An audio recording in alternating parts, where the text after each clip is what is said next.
नमस्कार, स्वागत आहे तुमचे आपल्या आवडत्या यूट्यूब चॅनल मनी अँड मार्केटमध्ये. आज आपण जाणून घेणार आहोत बचतीचे महत्त्व काय असते. बचत ही आपल्याला आपल्या जीवनात फार महत्त्वाची गोष्ट आहे.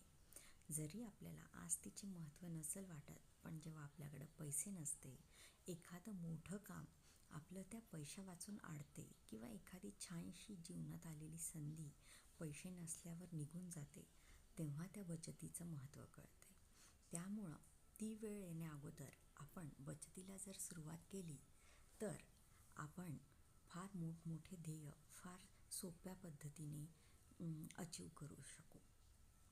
बचत ही आपल्याला आर्थिकदृष्ट्या सुरक्षित बनवते.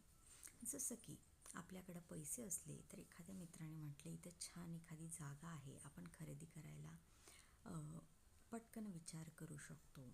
किंवा आपल्याला गाडी घ्यायची आहे तर आपण त्यासाठी जास्त विचार करायची गरज पडत नाही.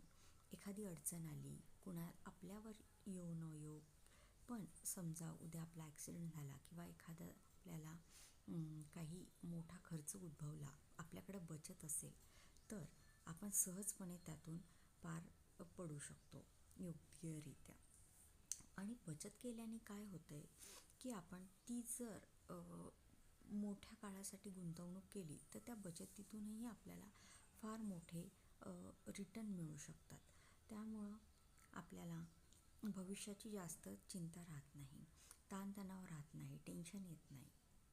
बचत करण्यासाठी खूप काही करायचे नसते, तर आपल्या खर्चावर छोटे छोटे नियंत्रण जर आपण केले, जर आपण हॉटेलमध्ये महिन्यातून 4दा जात असाल तर 2दा गेले, ते 2दाचे पैसे आपण एखाद्या SIPमध्ये किंवा बँकच्यात खात्यामध्ये किंवा RDमध्ये टाकले तर ते वर्षाच्या शेवटी फार मोठी रक्कम जमा होते.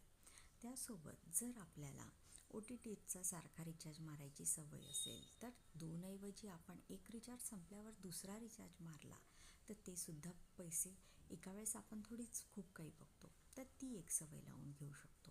त्यासोबत आपल्याला सवय असते सेल असले की अनावश्यक खरेदी करायची, तर आपण गरज असेल तेवढंच जर खरेदी केलं तर आपल्याला जेव्हा महत्त्वाचं असेल तर एखाद्या कार्यक्रमाच्या वेळेस पाहिजे तशी खरेदी करायलाही विचार करायची गरज पडणार नाही. असे छोटे छोटे बदल करून तुम्ही नक्कीच मोठी ध्येय अचीव करू शकाल.